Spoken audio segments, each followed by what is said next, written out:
Spoštovani vrhovni in višji redovni predstojniki in predstojnice, dragi redovniki, dragi redovnice, posebej nova pridobitev Salezijanske skupnosti, ki posebej pozdravljamo tukaj med nami, dragi bratje in sestre v Kristusu. Pri bratih jezuitih tej cerkvi Kristusovega učlovečanja smo se zbrali ob obhajanju praznika Gospodovega darovanja v templju. Od leta 1997 je po želji in odločitvi svetega Janeza Pavla II. To tudi dan posvečenega življenja. Namen tega dneva je, kakor je zapisal papež Benedikt, najprej hvaliti Gospoda in se mu zahvaljevati za dar posvečenega življenja. Drugi namen je prebuditi poznavanje in spoštovanje tega načina življenja pri vsem Božjem ljudstvu. In tretji namen je povabiti vse, ki so se posvetili zaradi evangelija, da bi obhajali čudovita dela, ki jih je v njih storil Gospod. Zato vas povabim, dragi bratje in sestre, v različnih oblikah posvečenega življenja, da morda danes začnemo razmišljati pri tem tretjem namenu. Da smo vsi, ki smo posvetili svoje življenje zaradi evangelija, povabljeni, da bi obhajali čudovita dela, ki jih je v nas storil Gospod. To nam ni ravno prirojeno. Laže tožimo, jamramo, zdihujemo, laže vidimo vse tisto, kar nam v življenju ne ustreza, kar nas teži, kar nas bremeni. Prihodnost vidimo prej temno, kakor svetlo in obetajoče, in zato se mi zdi tako pomembno odpreti svoje oči, da bi obhajali čudovita dela, ki jih je v nas storil Gospod. Na misel mi prihaja pomenljiv prizor, ki ga opisuje evangelist Luka.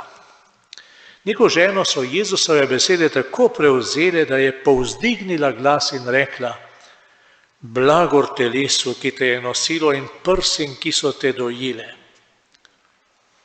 Naj bo tudi vsak redovnik in redovnica danes povabljena, da z ljubeznijo in hvaležnostjo pogleda življenje svoje posvečenosti in začne spoznavati velike reči, ki mu jih je storil vsemogočni. Naj njegova duša zaradi teh reči poveličuje Gospoda in naj se njegov duh raduje v Bogu, našem zveličarju. Brez tega pogleda v čudovito Božje delovanje v našem življenju lahko redovniško življenje v kakršnikoli obliki postane tlaka.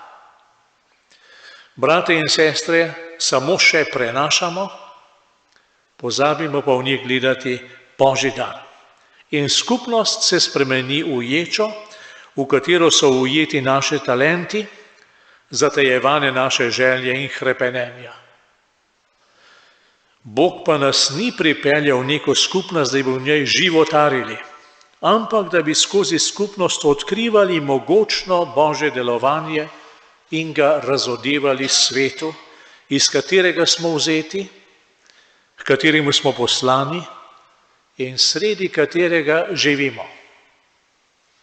Tudi kontemplativni redovi živijo sredi sveta. Pomenljivo je, da je geslo letošnjega dneva posvečenega življenja skupaj na poti v duhu, kakor smo lahko videli že v mislih pred to sveto mašo. Ta misel nas posebej močno nagovarja v času, ko v vesoljni cerkvi stopamo po sinodalni poti.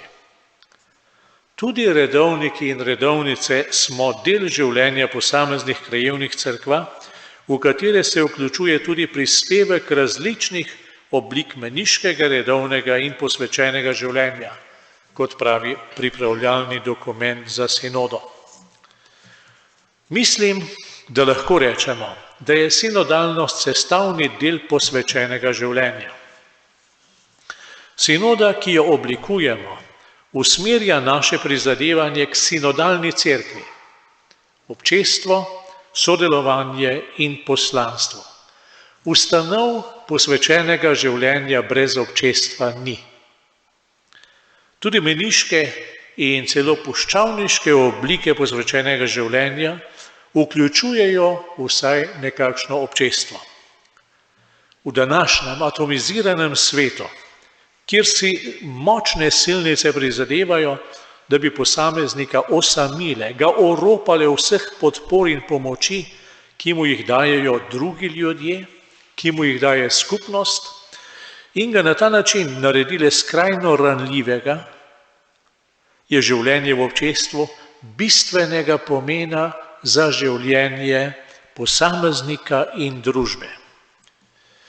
In ko sta zapisala kardinala Vis in nadškof Carballo, to vsako skupnost poklicanih poziva, naj bo viden izraz občestva ljubezni, odsev trinitaričnega odnosa, njegove dobrote in lepote, ki mora vzbuditi novo energijo za konkretno soočanje s sedanjim trenutkom.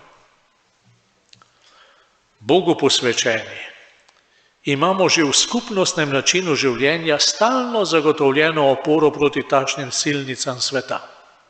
V skupnosti je ob meni vedno brat ali sestra, ki mi je opora v molitvi, ki mi je sogovornik v pogovorih, ki mi dela družbo pri mizi, ki mi omogoča skupno preživljanje prostega časa, ki skupaj z menoj poskrbi za vse tisto, kar skupnost potrebuje. V vsaki skupnosti posvečenega življenja za sosednjimi vrati živi nekdo, ki me spodbuja k svetosti. Zato se moram potruditi, da bom tudi sam njemu spodbuda k svetosti. Tako smo skupaj na poti skozi življenje, skupaj na poti v cerkvi, skupaj na poti k svetosti, skupaj na poti k Bogu. V skupnosti je življenje brez vzajemnega poslušanja nemogoče in kadar se nam zgodi, da damo preveč prostora jazu in zato naš mis stopi v ozadje, je pogovora konec. Ne moremo več med seboj deliti misli in navdihov, ne moremo več med seboj deliti skrbi in načrtov. Skupni pogovor se spremeni v množico samogovorov. Tovrstni samogovori pa ne ustvarjajo več prostora skupnosti. Načenjajo bratsko in sestrsko sprejemanje in namesto veselja drugega nad drugim začenjajo povzročati nezadovoljstvo in osamljenost ljudi, ki živijo pod isto streho, ne pa v istem občestvu. Na sinodalni poti je zelo poudarjena vloga Svetega Duha. Temeljno vprašanje sinode je, kakor pravi pripravljalni dokument, kako se danes na različnih ravneh uresničuje ta skupna hoja, ki cerkvi omogoča, da oznanja evangelij v skladu z zaupanjem in poslanstvom, h katerim korakom nas vabi Sveti Duh, da bi rasli kot sinodalna cerkev. Da bi mogli skupaj odgovoriti na to vprašanje, moramo poslušati Svetega Duha, ki kot veter veje, kodar hoče. Njegov glas slišiš, pa ne veš, od kod prihaja in kam gre. Ko namreč poslušamo, zares poslušamo Svetega Duha, se v našem življenju dogajajo čudovite stvari. Najpomembnejši sad poslušanja Svetega Duha in zato tudi pokazatelj, da poslušamo Svetega Duha je, da smo vedno na pravem mestu, v pravem času. Za starčka Simeona v današnjem evangeliju je rečeno, da je bil Sveti Duh z njim. Razodeto mu je bilo od Svetega Duha, da ne bo videl smrti, dokler ne bo videl Gospodovega maziljenca. Prišel je po navdihnjenju v tempelj. Po navdihnjenju. Ravno v tistem trenutku, ko sta Jožef in Marija spolnjevala Mojzesovo postavo in prvorojenca prinesla pred Gospoda. Delovanje duha. Ker je sledil temu navdihu, je na svoje oči videl zveličarja, je v svoje naročje vzel njega, ki je postavljen v padec in vstajenje. Njega, ki je luč v razodetje poganom. Po navdihnjenju.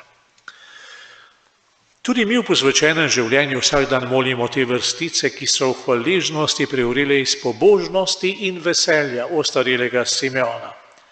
Zdaj odpuščaš, Gospod, svojega služabnika po svoji besedi v miru. Tako molimo v sklepni molitveni uri, ko se poslavljamo od dneve in sebe polagamo v očetovsko Božje naročje. Obenem je to vsak dan tudi priprava na tisti trenutek, ko bomo v očetovo naročje položili vse svoje življenje. Če bomo redno poslušali Svetega Duha, bomo to storili v jasnem verovanju, zavedanju, vem, komu sem veroval. Močno nas nagovarjajo tudi besede iz Evangelija o tem, zakaj sta Jožef in Marija Jezusa prinesla v tempelj. Da bi ga postavili pred Gospoda, kakor je pisano v Gospodovi postavi. Vsak moški prvorojenec bodi posvečen Gospodu. Jezus je prišel v svetišče, v katerem so se nepretrgano opravljale daritve in žrtve. Prišel je kot tisti, ki bo očistil darovalce, da bodo darovali Gospodu daritve, kakor je prav. Prerok se sprašuje, kdo bo mogel prenesti dan njegovega prihoda, kdo bo obstal, ko se prikaže. V Evangeliju dobimo odgovor. Tisti, ki se dajo navdihovati Svetemu Duhu, ki jih prevede v njegovo navzočnost in jim ga razodene. Sveti Duh. Dragi bratje in sestre v posvečenem življenju, če se bomo tudi mi pustili voditi Svetemu Duhu, bomo zanesljivo hodili skupaj, kako sta skupaj prišla starček Simeon in prerokinja Ana. Pustimo se voditi Svetemu Duhu, da bomo po poti cerkve hodili kot občestvo, ki odgovarja Božjemu povabilu in oznanja njegovo slavo. Pustimo se voditi Svetemu Duhu, da bomo o Kristusu pripovedovali vsem, ki so željni njegovega odrešenja. Marija in Jožef pa ves čas molčita. Nobene besede ne spregovori, ne eden, ne drugi. In vendar sta nosilca dogajanja, saj sta prinesla v tempelj tistega, ki se mu bo nasprotovalo. In oba sta bila obilno deležna tega nasprotovanja. A sta ostala zvesta. Zato se izročimo njuni priprošnji, da bi tudi mi ostajali zvesti. Amen.